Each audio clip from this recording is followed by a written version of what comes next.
દરેક નીતિની સામે કાયદાની રીતે ઊભો રહેતો SSK ન્યૂઝ ચેનલ।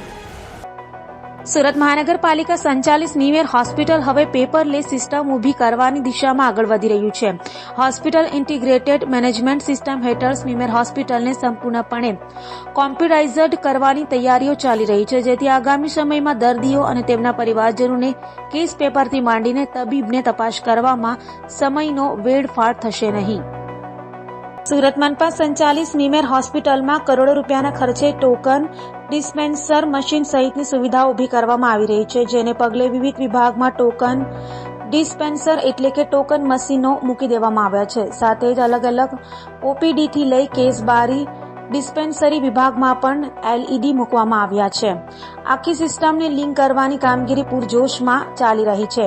હાલમાં દર્દીઓને કેસ પેપરથી માંડીને ડોક્ટરોને બતાવવા તેમજ દવા લેવા સહિત દરેક જગ્યાએ લાંબી લાઈનોમાંથી પસાર થવું પડે અને કલાકો સુધી રાહ જોવી પડે છે, જેને કારણે ઘણા દર્દીઓને અડધો દિવસ હોસ્પિટલમાં જ પસાર થઈ જાય છે।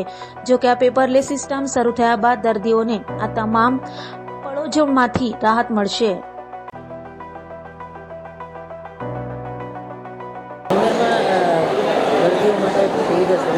જી જી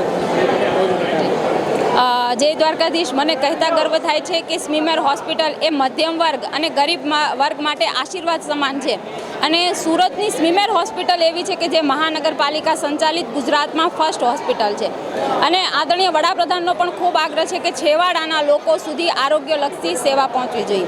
આ માટે સ્મીમેર હોસ્પિટલમાં રોજની ડેઇલીની 2002થી શરૂ થયેલી હોસ્પિટલમાં આજની ડેઇલીની 3000 OPD અને 200 પેશન્ટ ઇન્ડોર હોય છે।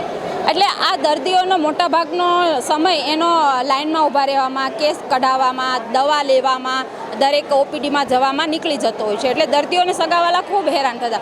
એટલે આનો શું ઉપાય કરી શકાય? આના માટે અમારા પદાધિકારીઓ, મેયર, સ્ટેન્ડિંગ ચેરમેન સાથે અને અમારા પ્રદેશ અધ્યક્ષ સાથે ચર્ચા કરીને કે ભાઈ આમાં નવું શું કરી શકાય, તો એના માટે ટૂંક સમયમાં મને ગર્વ થાય છે કે એક નવી સિસ્ટમ આવી રહી છે। આ સિસ્ટમનું નામ છે હોસ્પિટલ ઇન્ફોર્મેશન મેનેજમેન્ટ સિસ્ટમ એટલે કે SIMS સિસ્ટમ। આ સિસ્ટમ અમલી થતાં સમગ્ર જે કામગીરી છે એ કોમ્પ્યુટરાઇઝ થશે અને પેપરલેસ થશે। સંપૂર્ણ ડેટા કોમ્પ્યુટરાઇઝ થવાથી દર્દીઓને જે મોટી મોટી લાઈનોમાં ઊભું રહેવું પડતું હતું એમાંથી એને રાહત મળશે, જે કલાકો સુધી OPDની બહાર બેસી રહેવું પડતું હતું એમાંથી એને રાહત થશે અને અંતે દર્દી અને દર્દીના સગાના આને લાભ થતાં ઝડપથી એ સાજો થાય અને એના ઘરે પહોંચે। અંતે અમારો ઉદ્દેશ્ય તો એ જ છે કે એનો સમય બચે અને એની સારવાર સારી મળે। આ માટેની આ સિસ્ટમ ટૂંક સમયમાં અમલીકરણ થશે અને એનો ફાયદો છેવાડાના દર્દીઓને ખૂબ સારી રીતે થવાનો છે।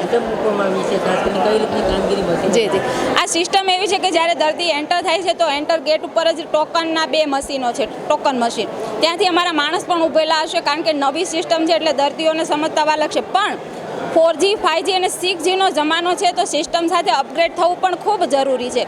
એટલે દર્દીને સમજવામાં આવશે। ત્યાંથી ટોકન લીધું બાદ એ કેસ બારી પર જશે, ત્યાંથી એને હેલ્થ કાર્ડ મળશે અને એ હેલ્થ કાર્ડના આધારે OPDના ડૉક્ટર પાસે જશે। એ ડૉક્ટર પાસે ગયા બાદ એની પાસે પણ એક કોમ્પ્યુટર હશે જે ડૉક્ટર પોતે અથવા રેસિડન્ટ ડૉક્ટર પાસે એમાં એની એન્ટ્રી કરશે કે દર્દીને શું પ્રોબ્લેમ છે, કઈ દવા લેવાની છે।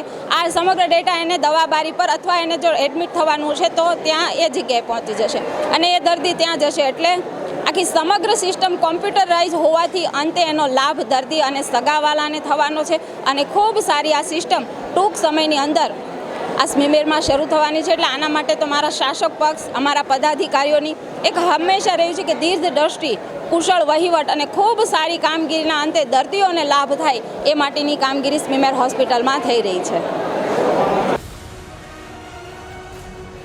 દરેક નીતિની સામે કાયદાની રીતે ઊભો રહેતો SSK ન્યૂઝ ચેનલ।